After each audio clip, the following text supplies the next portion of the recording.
Sports star to social worker. ఒకప్పటి sports star ఇప్పుడు life changer.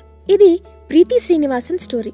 ఒకప్పుడు అండర్-19 క్రికెట్ కెప్టెన్ గా, నేషనల్ లెవెల్ స్విమ్మర్ గా రాణించిన ఈమె ఇప్పుడు ఎంతో మంది జీవితాల్లో వెలుగులు నింపుతోంది. 18 ఏళ్ల వయసులో జరిగిన ఒక యాక్సిడెంట్ వల్ల పారాలిసిస్ వచ్చినా ఆమె నెవర్ గివ్ అప్ స్పిరిట్ ను అస్సలు వదల్లేదు. తన కష్టాన్ని వేలాది మందికి ఉపయోగపడేలా మార్చుకోవాలని ఒక గ్రేట్ డిసిషన్ తీసుకుంది.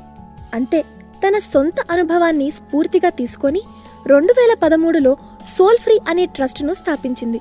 డిజబిలిటీస్తో ఇబ్బంది పడుతున్న వారికి సహాయం చేయడంతో పాటు సెల్ఫ్ కాన్ఫిడెన్స్ ను కూడా ఇస్తూ ధైర్యం చెప్పడమే ఈ ట్రస్ట్ యొక్క లక్ష్యం.